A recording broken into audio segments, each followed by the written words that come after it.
Friends, welcome to math knowledge YouTube channel.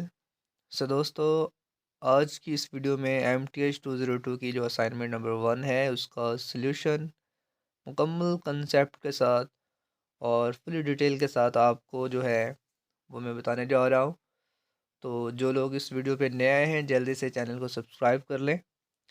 Question number 1 में कहा गया है जी कि with the help of truth table justify your answer that following statement is not a contradiction. तो जैसा कि आपके पास क्वेश्चन है, आपके मिड के सिलेबस भी हैं, आपको इसके बारे में इंफॉर्मेशन होना ज़रूरी है। देखें जी, ये जो ट्रुथ टेबल होते हैं ना, ये हमें 3 तरह की चीज़ें बताते हैं। एक तो इनके जो रिज़ल्ट निकलते हैं ना, जैसा कि इसमें पूछा गया है कि नॉट अ कॉन्ट्राडिक्शन, तो इनके रिज़ल्ट हमारे पास 3 तरह से होते हैं। एक हमारे पास होता है टोटोलॉजी, एक हमारे पास होता है कॉन्ट्राडिक्शन और एक हमारे पास होता है एब्सर्डिटी। अब ये चीज़ें कैसे पता चलता है कि ये क्या है? तो ये पता चलता है जी इनके मुकम्मल आंसर के बाद। आंसर को देख के हम बताते हैं कि ये स्टेटमेंट क्या है। अब आंसर कैसे निकालना है, हमारे पास लॉजिकली जो है फॉर्म हमें दी हुई है। तो इसमें देखा जाए कि हमारे पास पी एंड क्यू दो मेन हमारे पास कंडीशंस हैं जिनको हम यूज़ करेंगे। हम जब टेबल बनाएंगे तो सबसे पहला टेबल जो होगा वो पी का होगा, ठीक है। फिर हमारे पास एक क्यू का होगा और एक हमारे पास नेगेशन पी का नेगेशन क्यू का होगा। 4 टेबल तो हम पहले इनके बनाएंगे, पी का, क्यू का, फिर नेगेशन पी नेगेशन क्यू। फिर हम क्या करेंगे, हम इस वाली ब्रैकेट का बनाएंगे एक, यानी 4 बनाने के बाद पांचवा जो होगा वो पी इम्प्लाई क्यू। और उसके बाद हम नेगेशन वालों की इम्प्लाई का भी बनाएंगे, ये वाला जैसे है। फिर जब ये दोनों भी बन जाएंगे 4 के बाद, तो फिर हम इन तमाम का एक इकट्ठा बनाएंगे। जो हमारा वो आंसर होगा उसको देख के हम बताते हैं कि ये कंट्राडिक्शन है क्या नहीं। तो आइए हम चलते हैं। हाँ जी, देखें जी, हमने पी क्यू, फिर मैंने बताया था आपको कि हम नेगेशन पी भी निकालेंगे, नेगेशन क्यू भी निकालेंगे। फिर हम पी इम्प्लाई क्यू, फिर नेगेशन वालों का इम्प्लाई भी, और फिर आपका टोटल क्वेश्चन जो भी था। अब इसमें वैल्यूज़ किस तरह से दर्ज की जाती हैं इनको भी ज़रा देख लें। देखें जी, हमारे पास ये जो पी एंड क्यू है, इनके आंसर हमेशा हर क्वेश्चन के लिए यही होंगे, ये कभी चेंज नहीं होते।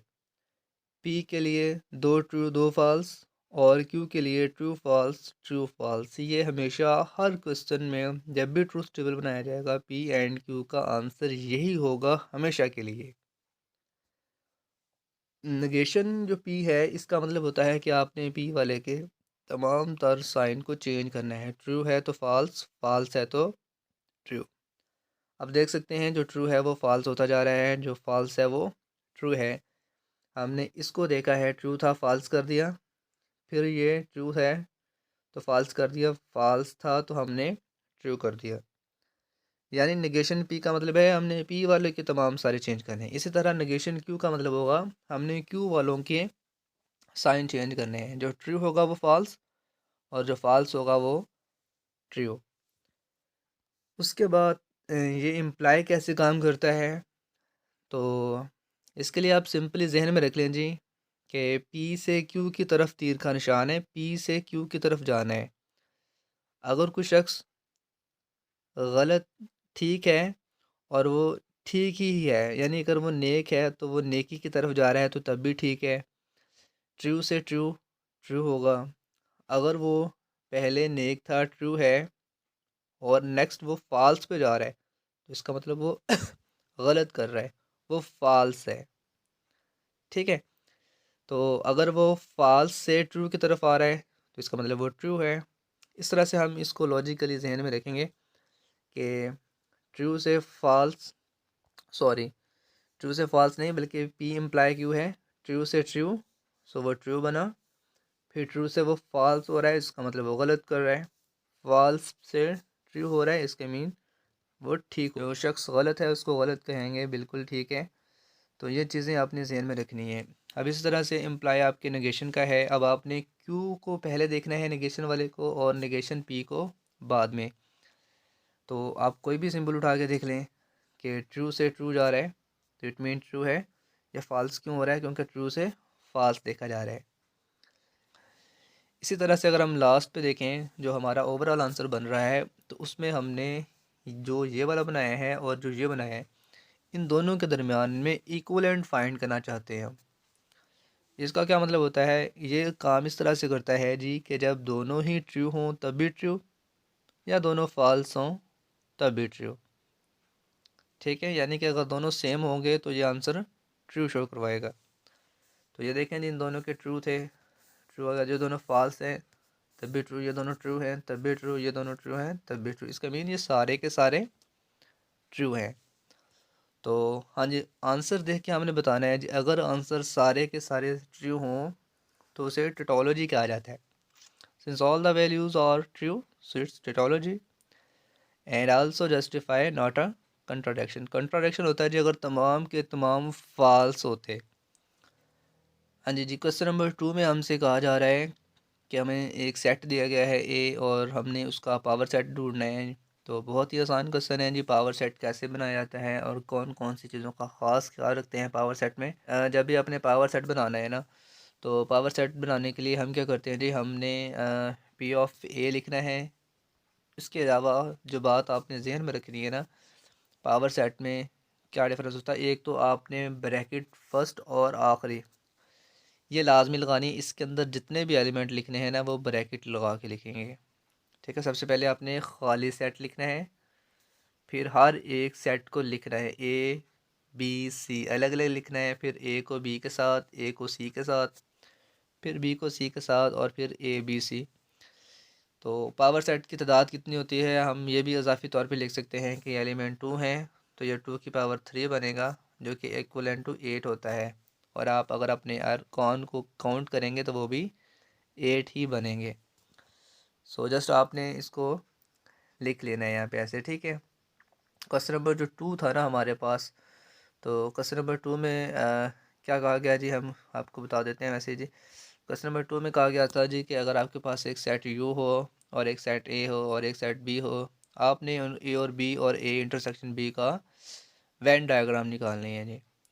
तो देखें जी, हमें सबसे पहले यू सेट के बारे में अगर इन्फॉर्मेशन हो तो यू सेट में वो कहा जा रहा है जी कि एक्स, जबकि x belong to a natural number, और वन जो है, जो एक्स जो है ना वो less than is equal to 10, यानी 1 से लेके 10 तक होगा। नेचुरल नंबर है तो नेचुरल 1 से स्टार्ट होते हैं, इसलिए मैंने जो यू का सेट है वो यहाँ पे मैंने बना दिया जी 1 से लेके 10 तक के लिए। फिर अगर हम बात करें सेट ए की, तो वो प्राइम नंबर से बिलोंग कर रहा है और उसमें एक्स जो है वो लेस दैन 10 तक है। प्राइम नंबर आपके 2 से स्टार्ट होते हैं, और ये ऐसे नंबर होते हैं जो अपने आप पे ही तकसीम होते हैं और 1 पे होते हैं, जिसमें 2 3 5 7। ठीक है, इसके अलावा कोई भी ऐसा डिजिट नहीं है जो सिर्फ अपने आप पे और 1 पे तकसीम होता हो। तो 10 से नीचे नीचे। नेक्स्ट अगर हम बात करें जी बी की, तो जिसमें वो नेचुरल नंबर से बिलोंग कर रहा है एक्स, और एक्स जो है वो लेस दैन 5 है, यानी कि इसमें 1 से लेके 5 तक सारे ही नंबर आ जाएंगे, क्योंकि नेचुरल नंबर में किसी किस्म का कोई गैप नहीं होता। फिर हमने इनका यूनियन निकालना है जी। तो यूनियन निकालना इंतहाई आसान है, आप लोगों को पता है, 2 3 5 7, और उधर है 1 2 3 4। तो यूनिट में हमने सारे लिखने होते हैं जी, 1 2 3 4 5 तो सारे आ जाएंगे, साथ में एक साथ है वो भी यहाँ पे काउंट कर दिया जाएगा। अब मसला आता है जी वेन डायग्राम का। तो वेन डायग्राम आपने कैसे बनानी है जी, तो एक तो मैं आपको, अगर किसी को इसकी बनी बनाई असाइनमेंट में भी चाहिए होगी ना, तो वो भी आपको मिल जाएगी, डिस्क्रिप्शन से नंबर मिल जाएगा आपको, वहाँ से आप ले सकते हैं। देखें जी, हमने ये जो हमारे पास यू शेप का होता है ना, सॉरी रेक्टेंगल शेप का होता है, इसे बोलते हैं यू सेट। ठीक है, फिर इसके अंदर हम बनाते हैं जी, ये जो होते हैं ना ए एंड बी, इसके अंदर 2 सर्कल जो बने हैं ये सेट हैं। और सेट कैसे बनाने हैं, ऐसे बनाने हैं, इनमें गैप देना है या गैप नहीं देना, इसको साथ बनाना है। ये कैसे पता चलता है, ये सेट को देख के पता चलता है। आया क्या दोनों सेट ऐसे हैं कि उनमें कोई नंबर मुश्तरका है। अगर तो कुछ नंबर मुश्तरका है और बाकी ए में भी कोई ऐसा नंबर है जो बी में नहीं है, और बी में भी ऐसा कोई नंबर है जो ए में नहीं है, तो फिर दोनों का ऐसा ही ग्राफ बनेगा। ठीक है। ये वेन डायग्राम जो है ना, इसका असल कंसेप्ट मैं आपको वीडियो नीचे डिस्क्रिप्शन में दे दूंगा, आप वहाँ से भी देख सकते हैं कि इसके 3 हिस्से होते हैं। कि हमारे पास ये जो ए और बी लिखे हैं ना मैंने, ये 3 तरह की चॉइस से होते हैं। आया कि दोनों ही टोटल डिफरेंट हैं, दोनों में कुछ कुछ जो हैं वो मिक्स हैं, और कुछ ऐसे भी हैं जो दोनों, मतलब पहले में जो है वो बी में नहीं है, जो बी में है वो ए में नहीं है। या फिर ऐसा हो सकता है कि जो ए का सेट टोटल है वो बी के अंदर मौजूद है, या बी का टोटल ही सेट ए के अंदर से है। तो 3 तरह के जो इनकी होती हैं, उसके हिसाब से इनका ग्राफ बनता है। तो अब देखें ए यूनियन बी में, चूँकि आंसर ए बी दोनों को मिला के लिखना होता है, तो इसलिए ये सारे का सारा ही शेड में आ जाएगा। इसी तरह से इसका जो हमारे पास यूनियन के बाद इंटरसेक्शन का बात करेंगे, तो इंटरसेक्शन में जो कॉमन होते हैं जो कि 2, 3 और 5 हैं। तो जब हम ए और बी का ग्राफ देखेंगे तो इसमें सिर्फ वही शेड में आएंगे जो कि मुश्तरका होंगे, जिसमें 2, 3, 5 हैं, बाकी आपका शेड नहीं होगा। तो आप इनके अंदर काउंटिंग भी लिख सकते हैं, आप ऐसे भी शेड दे सकते हैं कि ये जो 2, 3, 5 हैं वो आप शेड के अंदर भी लिख सकते हैं। तो यहाँ पे आपके सोल्यूशन जो है वाइंड होता है। आपको अगर असाइनमेंट बने बनाई चाहिए थी तो आप नीचे डिस्क्रिप्शन से रब्ता कर सकते हैं। All the best.